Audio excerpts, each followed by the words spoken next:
Hello students, welcome to you in Apex English classes. I am Mr. Saroj Kumar. I am a teacher of all competitive English for objective and subjective from Kankarbagh, Patna.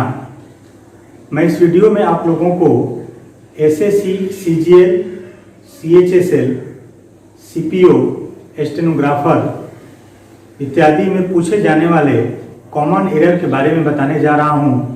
Common error कैसे बनाया जाता है, common error बनाने का सबसे आसान तरीका क्या है, कॉमन एरर बनाते समय कैसे हम लोग को सोचना है। केवल हम लोग को थिंकिंग अपना डेवलप करना है और ये समझना है कि जो क्वेश्चन सेटर है, क्वेश्चन सेट करता है, उसका क्वेश्चन सेट करने का तरीका क्या है, वो किस माइंड से सोचता है, उसी तरह से हम लोग को सोचना है।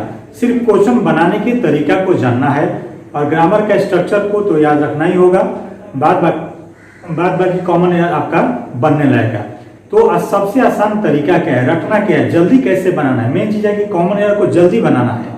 कोई भी इंग्लिश को जल्दी बनाना, तो जल्दी कैसे बनाएंगे, तो जल्दी तभी बनेगा कि जब आपका सोचने का स्मार्ट तरीका हो। जब तक आप स्मार्ट वे से नहीं सोचिएगा तब तक common error, filling the blanks, cloze test कोई भी चीज आपका नहीं बनेगा। तो इस वीडियो को आप लोग शुरू से अंत तक जरूर देखिए और देखने के बाद कमेंट्स में आप लिखिए कि आपको क्या समझ में नहीं आ रहा है, आपको क्या प्रॉब्लम हो रहा है। तो प्रॉब्लम हमको समझ में आएगा। जब आपका प्रॉब्लम मुझे समझ में आएगा तो मैं हर चीज को वो एक्सप्लेन करने का कोशिश करूंगा नेक्स्ट वीडियो में। तो कमेंट्स में आप लोग जरूर लिखें कि क्या प्रॉब्लम हो रहा है। इसके साथ साथ मैं ये क्लोज टेस्ट का वीडियो देंगे आप लोग को। सेंटेंस अरेंजमेंट का हो गया, फिलिंग द ब्लैंक्स का हो गया, कैसे जल्दी बनाए, कैसे टेक्निक से जल्दी बनाए। इसमें टेक्निक जानना जरूरी है। तो टेक्निक जानने का मतलब है कि सोचने का तरीका आपको जानना जरूरी है। कैसे सोचे, सोचने का तरीका सिर्फ आपको डेवलप करना है। जब ये चीज आपका डेवलप हो जाएगा तो क्वेश्चन जल्दी बनेगा और एक सही होगा। एलिमिनेशन विधि अपनाना है। किसी भी चीज में ऑप्शन को छांटना है। ऑप्शन को छांटते हुए हम लोग हर चीज को बनाने का कोशिश करेंगे। तो वीडियो आप लोग शुरू से अंत तक जरूर देखिए। मेरे यहाँ ग्रामर का क्लास 0 लेवल से हाई लेवल तक होता है। उसके बाद बैंक पीओ का, एसएससी, सीजीएल, सीएचएल, सीएचएसएल, हर चीज का डिस्क्रिप्टिव इंग्लिश और हिंदी मीडियम दोनों में होता है। ठीक है, अभी सीजीएल का डिस्क्रिप्टिव ऑनलाइन स्टार्ट हुआ है। तो हर चीज इंग्लिश का हर चीज मेरे यहाँ होता है। तो देखिए कॉमन एरर को कैसे हम लोग बनाते हैं, कैसे बनाया जाता है। इंग्लिश में सेंटेंस जो बनता है तो सेंटेंस के लिए हम लोग का एक सब्जेक्ट चाहिए, उसके बाद वर्ब चाहिए, उसके बाद ऑब्जेक्ट चाहिए, उसके बाद प्लस अदर वर्ड्स। इसी स्ट्रक्चर पर सब हम लोग का क्वेश्चन बनता है। जो सेंटेंस लिखा जाता है स्ट्रक्चर एक होता है, लिखने का तरीका अलग होता है। तो सेंटेंस में सबसे पहले हम लोग सब्जेक्ट पकड़ेंगे, देखेंगे, सब्जेक्ट के बाद वर्ब देखेंगे, वर्ब के बाद ऑब्जेक्ट देखेंगे, किस रूप में क्या है नहीं है। देखिए इसमें यहाँ पर इज है, हमारा हेल्पिंग वर्ब इज है।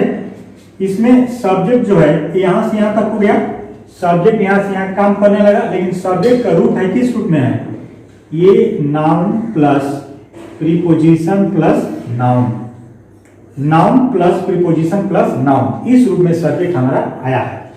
तो हम लोग जानते हैं कि जब noun plus preposition plus noun रहता है तो ये वर्ब हमारा प्रथम नाउन किस नाउन का अनुसार होता है, सिंगुलर या प्लूरल इस नाउन का अनुसार होता है।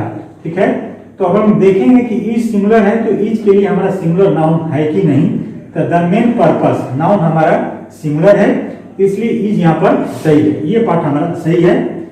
अब देखिए इज के बाद 2 है तो 2 प्लस क्या होता है, 2 प्लस होता है V1, 2 के बाद डेवलप। तो इज के बाद 2 है, 2 के बाद V1, ये हमारा सही है।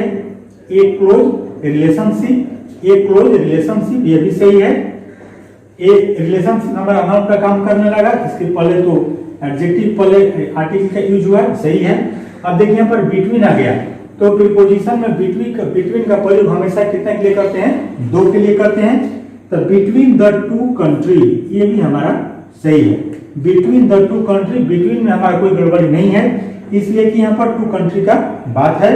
लेकिन अब यहाँ पर गड़बड़ी हमारा क्या है, जब यहाँ पर 2 आ गया तो 2 डेफिनिट न्यूमरल एडजेक्टिव होता है, तो इसके साथ प्लूरल काउंटेबल नाउन का प्रयोग किया जाता है। 2, 3, 4, 5 जैसे ही आ जाएगा ये डिफिनिट न्यूमरल एडजेक्टिव होता है और इसके साथ प्लूरल काउंटेबल नाउन का प्रयोग किया जाता है। तो कंट्री को हम लोग कंट्रीज कर देंगे, COUNTRIES कंट्रीज, तब हमारा आंसर सही हो जाएगा। टू कंट्री को क्या कर देंगे, टू कंट्रीज।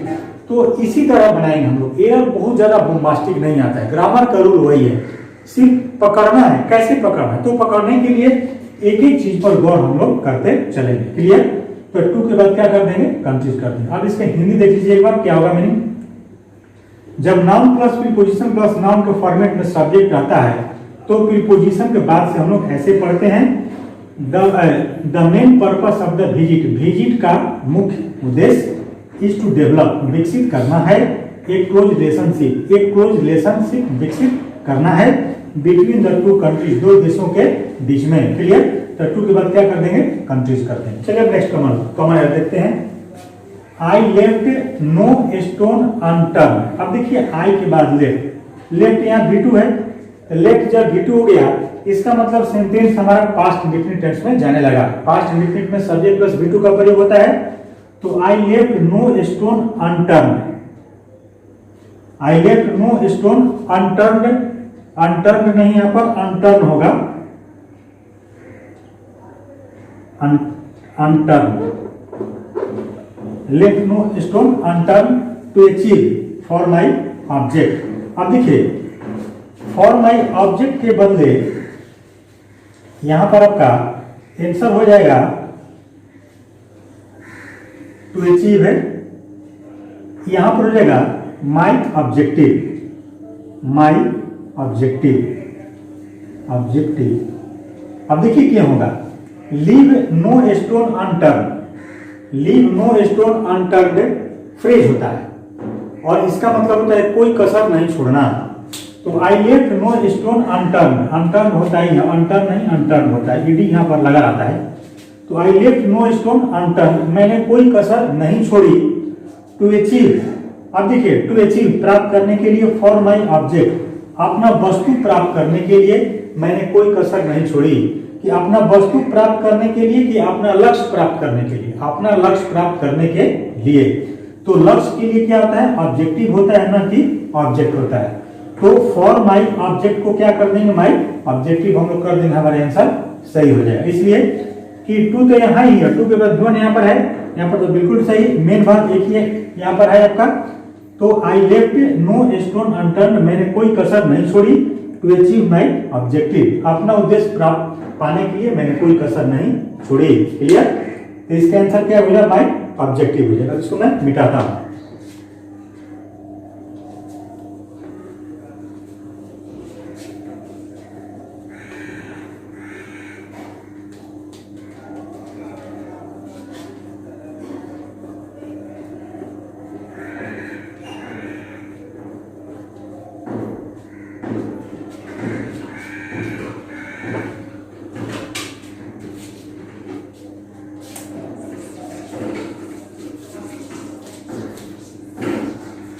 चलिए अब question number 3, question number 3,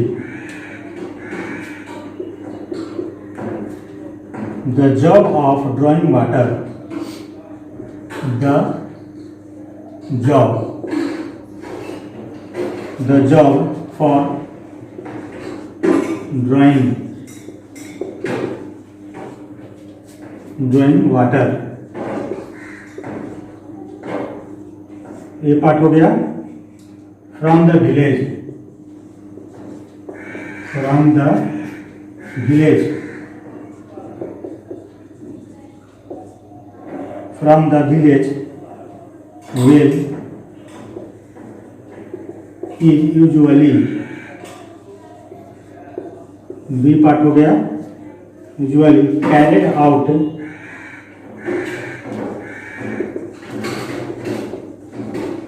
carried out by the women,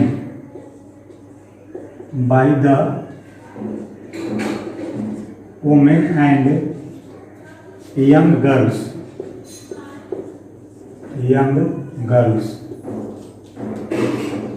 C part, no error, D part, no error, D part. अब देखिए इसको हम लोग बनाते हैं। सबसे पहले कॉमन एयर बनाते समय सब्जेक्ट के बाद वर्ब खोजना है, वर्ब के बाद ऑब्जेक्ट। तो वर्ब का रूप देखना है, वो वर्ब आपका किस रूप में है, किस टेंस में है, उस हिसाब से पढ़ना है हम लोग को। तो the job for drawing water from the village well is. अब देखिए एक हेल्पिंग वर्ब यहाँ पर हम लोग का आया इज आया, ठीक है, इज आ गया। तो इज आया तो इसके लिए हमारा सब्जेक्ट सिंगुलर होना चाहिए। तो सब्जेक्ट देखिए किस रूप में है, noun plus preposition plus drawing water noun plus from preposition plus the village well known. तो आपका नाउन प्रीपोजिशन नाउन, तो ये वर्ब किसके अनुसार, पहले वाले नाउन के अनुसार, द जॉब के अनुसार। इस फॉर्मेट को एकदम रट लेना आपको, noun plus preposition plus noun plus preposition plus noun plus preposition plus noun, एकदम लंबा तक लिख दीजिए, बीच में केवल कंजंक्शन नहीं आना चाहिए। तो ये वर्ब आपका हमेशा पहले वाले नाउन के अनुसार होता है। क्लियर? तो द जॉब सिंगुलर है तो इज यहाँ पर क्लियर है, सिंगुलर है। अब देखिए तो इज के बाद यूजुअली कैरिड आउट। अब देखिए कैरिड यहाँ पर क्या हो गया, V3 यूजुअली क्या हो गया, एडवर्ब हो गया, एडवर्ब। तो एडवर्ब के बाद हमें क्या चाहिए, एडजेक्टिव। तो जब वर्ब में हम लोग ईडी लगाते हैं तो क्या बनता है, एडजेक्टिव। तो ये एडजेक्टिव का भी काम कर रहा है और ये पैसिव वॉइस में भी हो गया। आई एम ईज के बाद या तो V3 होगा या V4 होगा, तो यहाँ पर ये पैसिव वॉइस में काम करने लगा, ये बिल्कुल सही है। Carried out by the women and young girls. अब देखिए बाय, ऐसे यहाँ पर बाय है, बाय के बाद क्या होगी, ये नाउन है, तो बाय के बाद नाउन कब आता है, पैसिव वॉइस में आता है। अब यहाँ से तो पकड़ में नहीं है। अब हम लोग इसका मीनिंग लगाते हैं कि the job for drawing water, पानी खींचने के लिए जॉब, कि पानी खींचने के लिए जॉब, कि पानी खींचने का जॉब, पानी खींचने का जॉब होता है ना, फ्रॉम द विलेज वेल। अब इसका हिंदी करेंगे, यहाँ से करेंगे, चलो प्रीपोजिशन के जब भी हम लोग इसका, अब सब्जेक्ट हो गया यहाँ से लेकर यहाँ तक, लेकिन मेन सब्जेक्ट कौन हुआ, ये हुआ। लेकिन जब इसका हम लोग अर्थ निकालेंगे तो यहाँ से होगा फ्रॉम द विलेज वेल, गांव के कुआं से पानी निकालने का काम। तो यहाँ पर का के लिए ऑफ होगा, फॉर नहीं होगा, ऑफ कर देंगे तो सही है। फिर से देखिए, गांव के कुआं से पानी निकालने का काम इज यूजुअली कैरिड आउट, अक्सर जारी रखा जाता है या किया जाता है, by the women and young girls, महिलाओं और यंग लड़कियों के द्वारा किया जाता है। अब देखिए हम लोग पढ़ते हैं कि एंड के पहले जो पार्ट ऑफ स्पीच होता है वही एंड के बाद होता है। तो एंड के पहले वुमेन प्लूरल है, यहाँ पर यंग गर्ल्स भी क्या है, प्लूरल है, ये बिल्कुल हमारा सही है। तो यहाँ पर फॉर को क्या कर देंगे, ऑफ कर देंगे। क्लियर? ठीक है। तो ध्यान रखना है, अभी बहुत सारे कॉमन है, आपको सेंस बेस्ड पूछता है, आपको मीनिंग निकालना पड़ेगा तब समझ में आएगा, ऐसे नहीं समझ में आएगा, देखने में लगेगा कि बिल्कुल सही है। अब यहाँ पर देखिए फॉर प्रीपोजिशन होता है और प्रीपोजिशन के बाद हमेशा V4 का प्रयोग किया जाता है। उस आधार पर प्रीपोजिशन के बाद ड्रॉ में ING लगा दिए, ये आपका V4 हो गया, बिल्कुल सही है। तो सही रहते हुए भी आपका ग्रामर का रूल जो हम लोग जानते हैं उस हिसाब से लिखा है, फिर भी हमारा गलत है। तो सही को गलत कैसे पकड़िएगा, तभी पकड़ में आएगा जब आप उसका सेंस निकालिएगा। तो हर एंगल से आपको कॉमन एयर के बारे में सोचना है, तब आपका बनेगा। ठीक है?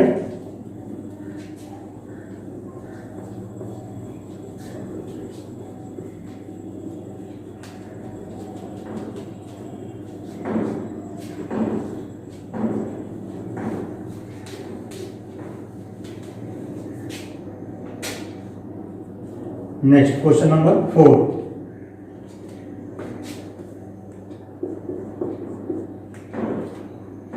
I remember him.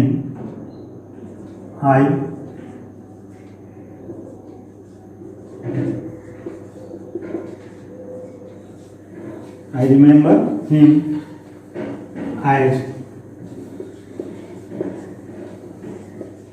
someone who was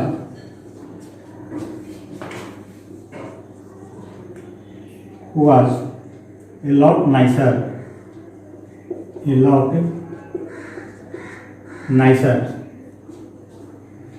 Deeper than circumstances warranted.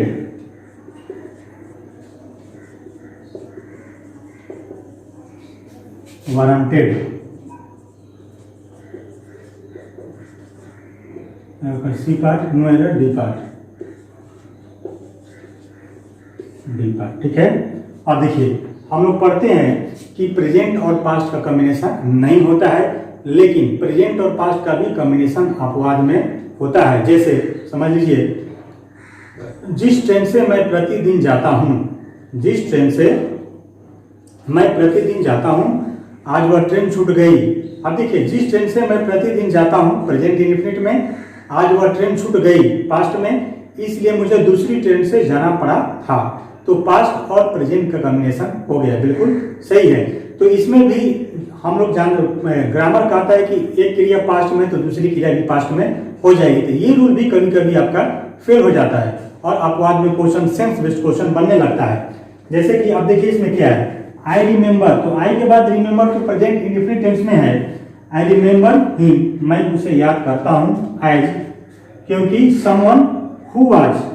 अब देखिए हु के बाद वाज, जो था, तो हु यहाँ पर रिलेटिव प्रोनाउन का, हु क्या होता है, who is that relative pronoun होता है। तो रिलेटिव प्रोनाउन हु का प्रयोग व्यक्ति के लिए होता है, वो आपका बिल्कुल सही है वहां पर, क्योंकि हु का प्रयोग किसके लिए हो गया, समवन के लिए हो गया। हु का प्रयोग सम यहाँ पर सही है। हु के बाद वाज, इसका हु का एंटीसीडेंट सिंगुलर है, तो वाज भी हमारा सही है। अब देखिए ये लॉट है, ये नाइसर है, तो नाइसर ईयर लग गया, नाइस में क्या लग गया, ईयर लग गया। तो ये किसमें होता है, कंपैरेटिव डिग्री में होता है। तो कंपैरेटिव डिग्री का प्रयोग कब किया जाता है, एडजेक्टिव के पहले, क्योंकि एडजेक्टिव का कंपैरेटिव डिग्री हम लोग बनाते हैं। तो ए लॉट ऑफ क्या होता है, इंडेफिनिट एडजेक्ट है, इंडेफिनिट न्यूमरल एडजेक्टिव होता है। ए लॉट का मतलब क्या होता है, बहुत, ठीक है। तो जैसे कि ब्यूटीफुल, तो ब्यूटीफुल को अगर कंपैरेटिव बनाते हैं तो मोर ब्यूटीफुल करते हैं हम लोग। तो यहाँ पर क्या करना पड़ेगा, नाइसर को पहले, ए लॉट को बाद में कर, इसके आंसर हो जाएगा nicer, NICER, nicer a lot. तब यहाँ पर हमारा ये सही हो जाएगा, इसलिए कि एडजेक्टिव के पहले कंपैरेटिव का प्रयोग हम लोग करते हैं। Than circumstances warranted, clear. तो ऐसे हम लोग को बनाना है, ठीक है। चलिए next,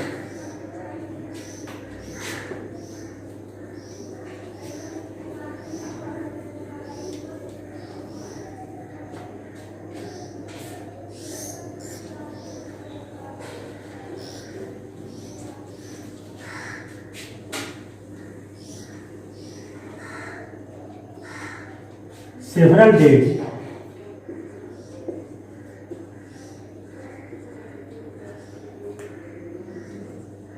several days passed before, ये पार्ट हो गया, बिफोर जेफ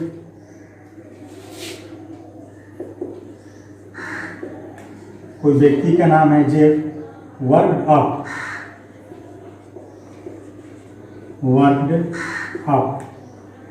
वर्क अप का मतलब होता है पैदा करना, इसका मतलब होता है पैदा करना, वर्क अप,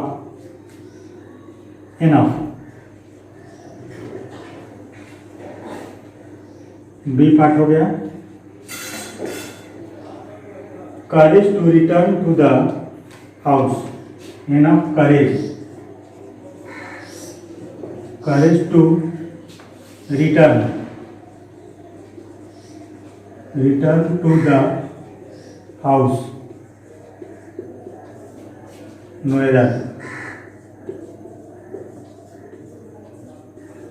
ठीक है। अब देखिए इसको हम लोग कैसे बनाएंगे,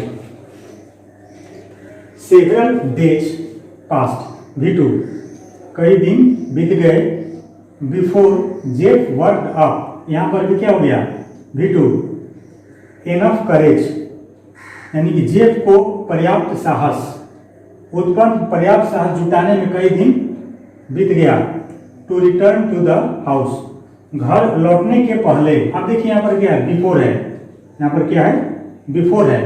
तो पास्ट परफेक्ट टेंस में हम लोग पढ़ते हैं, पास्ट परफेक्ट टेंस में उसमें पास्ट में दो काम होता है, और जो काम पहले होता है, जो काम पहले होता है उसको हम लोग पास्ट परफेक्ट से बनाते हैं, और जो काम बाद में होता है उसको हम लोग पास्ट इंडेफिनिट से बनाते हैं। ये तो रूल जनरल रूल है टेंस का, पास्ट परफेक्ट टेंस का रूल है कि जो काम पहले होता है उसको पास्ट परफेक्ट से बनाते हैं और जो काम बाद में होता है उसको पास्ट इंडेफिनिट से बनाते हैं। जैसे the train had started before I reached the station. तो इस स्ट्रक्चर में एक इसका रूल याद रखने का तरीका है कि बिफोर के पहले जो क्लॉज आता है, याद रखिएगा, बिफोर के पहले जो आएगा उसमें पास्ट इंडेफिनिट का प्रयोग करते हैं, सॉरी पास्ट परफेक्ट का प्रयोग करते हैं, और बिफोर के बाद जो आएगा उसमें पास्ट इंडेफिनिट का प्रयोग करते हैं। क्लियर? बिफोर के पहले जो टेंस आएगा उसमें पास्ट परफेक्ट का प्रयोग करते हैं और बिफोर के बाद जो आएगा उसमें पास्ट इंडेफिनिट का प्रयोग करते हैं। यही यहाँ पर जब आफ्टर रहता इसमें उल्टा हो जाता, जब आफ्टर रहता तो आफ्टर के पहले वाले में पास्ट इंडेफिनिट का प्रयोग होता है और आफ्टर के बाद वाले में पास्ट परफेक्ट का प्रयोग होता है। देखिए यहाँ पर सबसे पहचानने के यहाँ पर बिफोर है तो बिफोर वाले के पहले वाले में पास्ट परफेक्ट का प्रयोग हम लोग करेंगे, तो यहाँ पर क्या करेंगे, हैड जोड़ देंगे, हमारा आंसर सही हो जाएगा। ठीक है, अब इसका मीनिंग हो जाएगा जेफ वर्क अप इनफ करेज। अब देखिए एनफ, एक चीज समझिए, एनफ क्या होता है, एडवर्ब होता है। एनफ क्या होता है, एडवर्ब होता है। तो इसका प्रयोग कहाँ होगा, करेज के पहले। ये तो बिल्कुल सही है, work up enough courage to return to the house. तो जेफ को घर लौटने के लिए साहस जुटाने के पहले कई दिन बीत चुका था। तो पहले कई दिन बीता तब क्या किया, वो साहस जुटाया। इसका मतलब इसको पास्ट परफेक्ट से बनाएंगे, आगे वाले को पास्ट इंडेफिनिट से बनाएंगे। इसका सबसे बड़ा सोचने का तरीका, ट्रिक समझिए, ट्रिक क्या है कि जहां बिफोर मिल जाए, इस तरह के स्ट्रक्चर में बिफोर और आफ्टर मिल जाए तो बिफोर के पहले वाले में पास्ट परफेक्ट और बिफोर के बाद वाले में पास्ट इंडेफिनिट। अगर यहाँ पर आफ्टर रहता तो पहले पास्ट इंडेफिनिट और बाद में पास्ट परफेक्ट का प्रयोग किया जाएगा। क्लियर? चलिए next,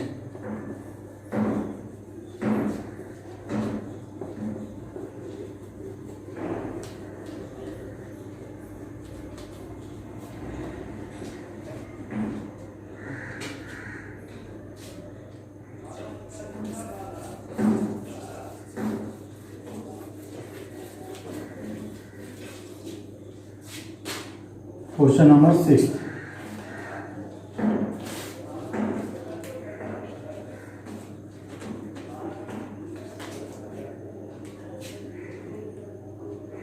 Had I been, question number 6 है, had I been a part in my brother's position,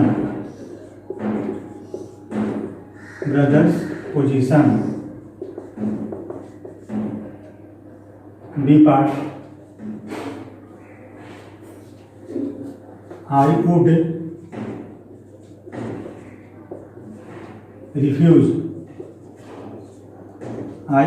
refuse the offer, C part, no error, D part। देखिए ये कंडीशनल क्लॉज एरर है, ये एरर आपका कंडीशनल क्लॉज का है। तो कंडीशनल क्लॉज में रटना होता है। ऐसे स्ट्रक्चर के हिसाब से हैड आई बीन बिल्कुल सही है, had I been in my brother's position. देखिए यहाँ पर एपोस्ट्रोफी एस बिल्कुल सही है कि ब्रदर को अगर कोई व्यक्ति होता है और का के की से जोड़ना होता है तो एपोस्ट्रोफी एस से दो नाउन को हम लोग जोड़ते हैं। देखिए एपोस्ट्रोफी एस जहाँ भी रहेगा दो नाउन को हम लोग जोड़ेंगे, एक नाउन ब्रदर है, आप पोजीशन एक दूसरा नाउन हो गया, एपोस्ट्रोफी एस से जोड़ दिए। वुड के बाद V1, देखिए वुड के बाद V1 बिल्कुल सही है। वुड के बाद क्या होता है, V1। Shell should will, would के बाद V1। ये स्ट्रक्चर यहाँ पर इस जो सेंटेंस में फॉर्मेट लिखा हुआ बिल्कुल सही है, लेकिन यहाँ पर ये स्ट्रक्चर जो काम करता है इसका होगा मतलब कि यदि मैं अपने भाई के स्थान पर होता, जो काल्पनिक चीज होता है सेंटेंस में, जब काल्पनिक हम कल्पना करते हैं और कंडीशनल रहता है, तो had I been in my brother's position, यदि मैं अपने भाई के स्थान पर होता तो आई वुड, अब देखिए यहाँ पर होगा वुड रिफ्यूज के बदले I would have refused, REFUSED, would have refused the offer. I would have, अब देखिए वुड है तो वुड के बाद तो हैज है, ये भी V1 होता है, ये तो सही है, लेकिन जैसे ही हैव आएगा उसके बाद क्या आ जाएगा, V3 हो जाएगा। तो ये कंडीशनल क्लॉज है, इसको रट जाना है कि अगर इधर अगर, अच्छा इसको आप ऐसे भी लिख सकते थे, इसको यहां से यहां तक इफ आई हैड बीन, ऐसे भी हम लोग लिख सकते थे, इस स्ट्रक्चर को ऐसे भी हम लोग लिख सकते थे। और if I had been in my brother's position, इसका मतलब यदि मैं अपने भाई के स्थान पर होता तो I would have refused the offer, तो मैं ऑफर को रिफ्यूज कर दिया होता। ये कल्पना में पास्ट का घटना को बताता है कि यदि मैं एक मुख्यमंत्री होता तो देश की राज्य की भलाई करता। ये काल्पनिक चीज है, इसको रट जाए, इसी स्ट्रक्चर से ये बनता है। ठीक है, तो जहां पर इफ के बाद आई के बाद हैड रहे, बीन इस टाइप का स्ट्रक्चर रहेगा, तो वहां पर वुड हैव, यहाँ पर आप कुछ भी आप लिख सकते थे, वुड लिख सकते थे, कुड लिख सकते थे, कुड, माइट, शुड, इतना आपका हो सकता था। I would have, I could have, I might have, I should have, इतना आपका इसमें होता है। क्लियर, इसको याद रखना है।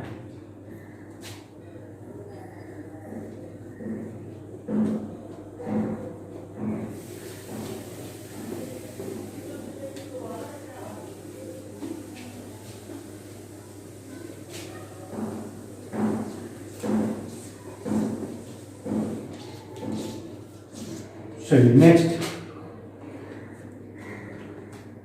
7th question number 7। His parents usually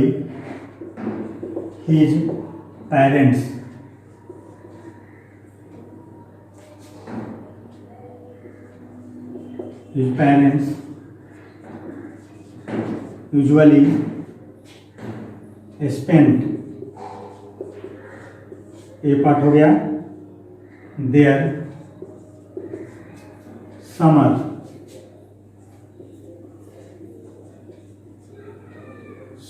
in Ooty, Ooty एक जगह का नाम है, B, but this year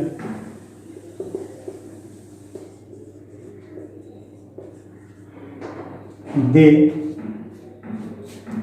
are spending, SPENDING, spending it in Darjeeling,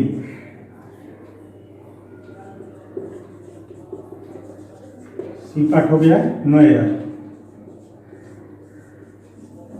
ये हमारा बी पार्ट हो गया। ठीक है, अब देखिए बनाते हैं।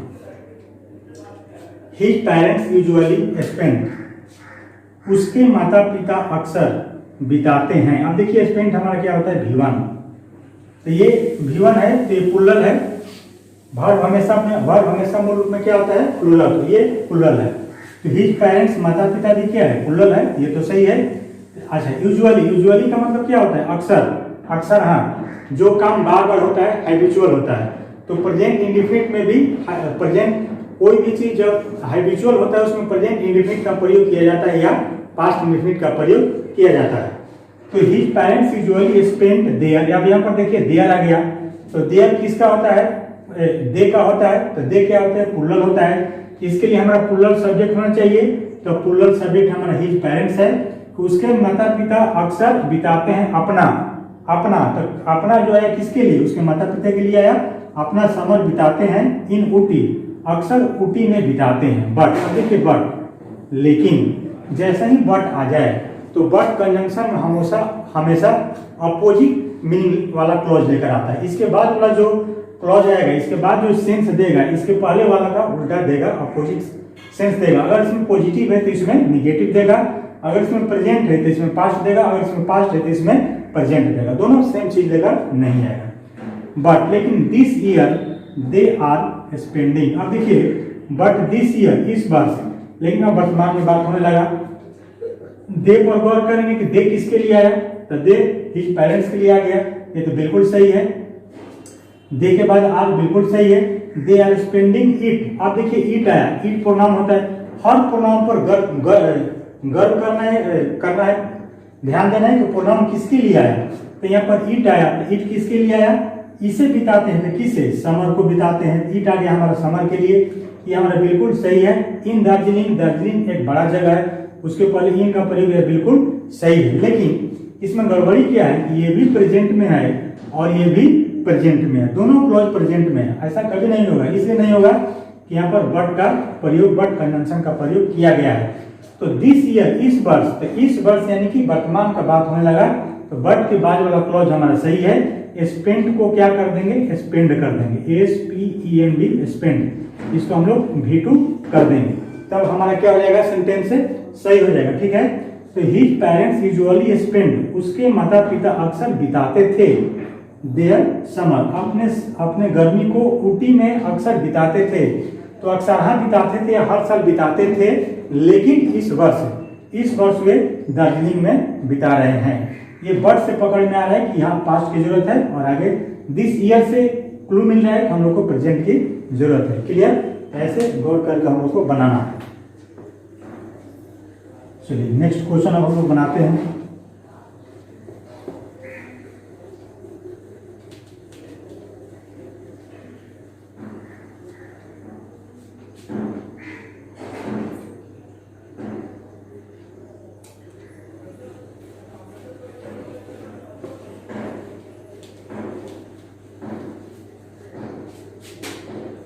Question number 8,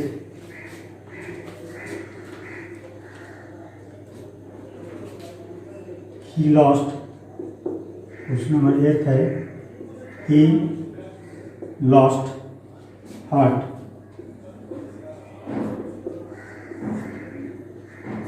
because he could not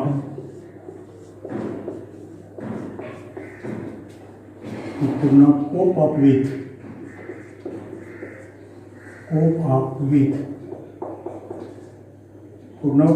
with the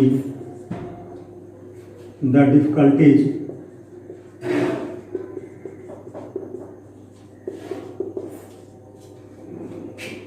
in life.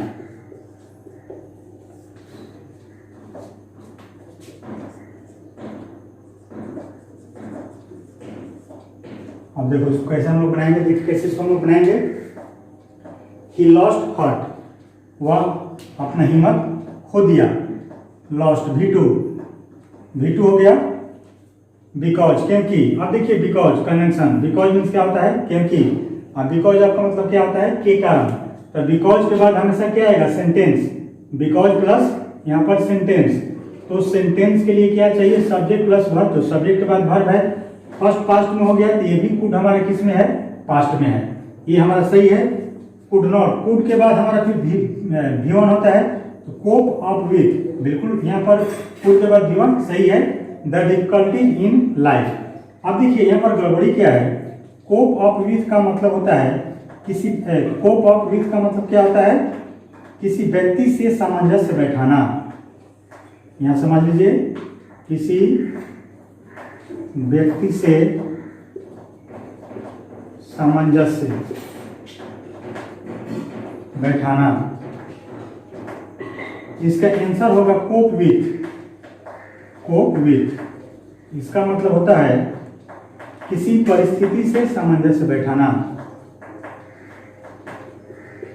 किसी परिस्थिति से सामंजस्य बैठाना, किसी परिस्थिति से सामंजस्य बैठाना। और मीनिंग में देखिए क्या कहता है, कोप अप विथ का मतलब होता है किसी व्यक्ति से सामंजस्य बैठाना, और कोप विथ दोनों होता है, कोप अप विथ भी होता है, कोप विथ भी होता है। इसका मतलब होता है किसी परिस्थिति से सामंजस्य बैठाना। तो ही लॉस्ट हार्ट, वो अपनी हिम्मत खो दिया क्योंकि he could not cope with the difficulties। अगर यहाँ पर इन लाइफ, और लाइफ में अगर डिफिकल्टीज के बदले कोई व्यक्ति रहता तब यहाँ पर सही हो जाता। तो हम लोग डिफिकल्टी का मतलब क्या हो गया, कठिनाई। तो जीवन में वो कठिनाई से सामंजस्य नहीं बैठा सका, ऐसे होगा जीवन में वो कठिनाई से सामंजस्य नहीं बैठा सका। ठीक है, तो कोप और विथ को क्या कर देंगे, कोप विथ कर देंगे। क्लियर। चलिए next.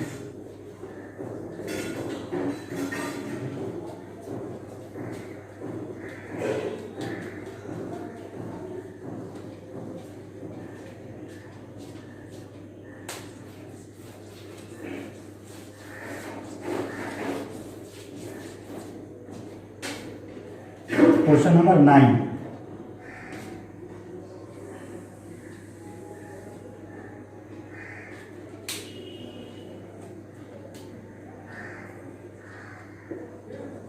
I have come। A part, as soon as। B part, the customers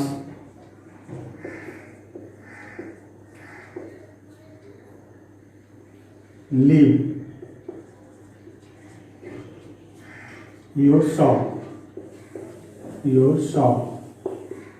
C part, no error। D part। अब देखिए, आय सुन एज का मतलब होता है जेम ही। आय सुन एज का मतलब होता है जेम ही। तो ये आय सुन एज, ये क्या हो गया, शर्त लगा दिया, जेम ही या जैसे ही। आई हैव कम, मैं आ चुका हूं जैसे ही।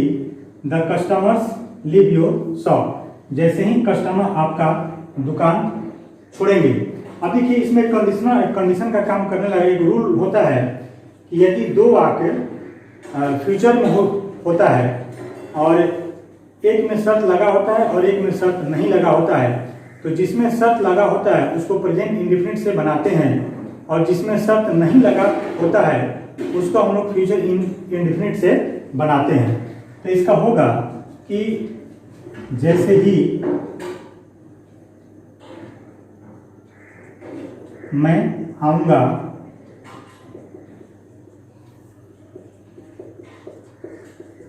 जैसे ही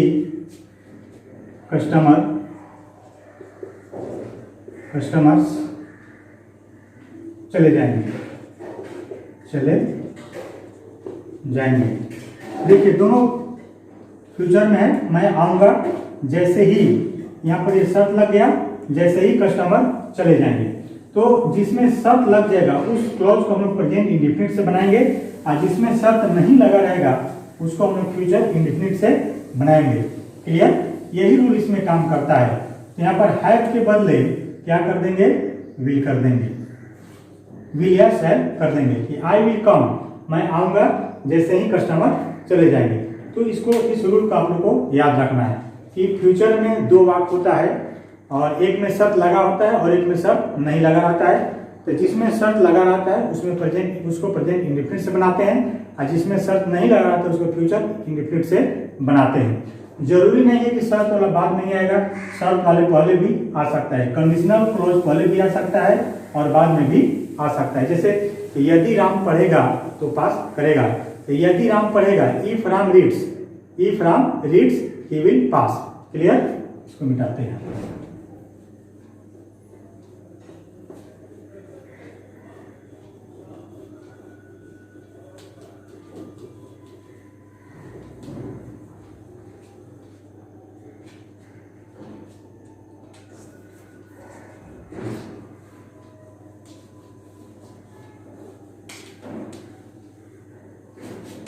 So next question number 10, I called। Question number 10 है, I called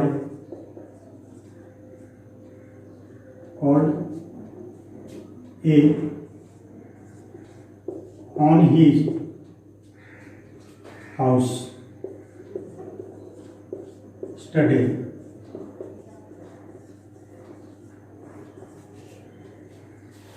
and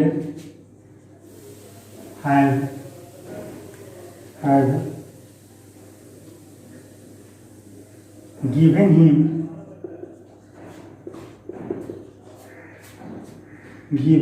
money।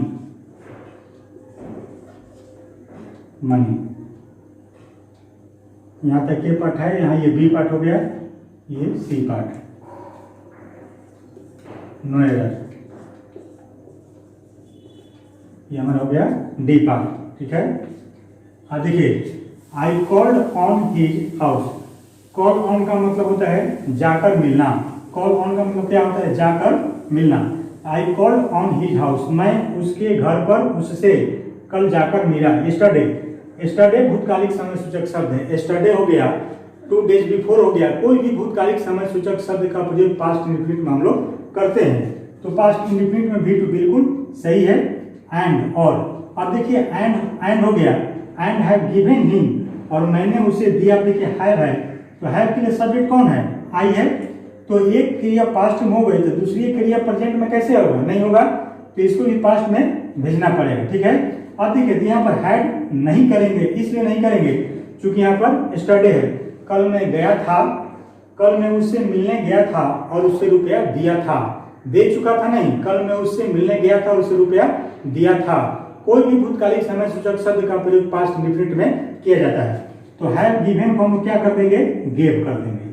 Have given को क्या? I gave him money. And, अब देखिए एंड के बाद गेव, ये भी हमारा क्या हो गया? V2। ये क्रिया V2 है, तो ये भी हमारा क्या हो गया? V2 हो गया। क्लियर? तो याद रखिएगा, कोई भी भूतकालिक समय सूचक शब्द जब दे देगा तो उसमें पास्ट इंडेफिनिट टेंस का प्रयोग किया जाता है। तो इस तरीके से कॉमन है, आपको सोचना है। सोचने का तरीका सिर्फ डेवलप करना है।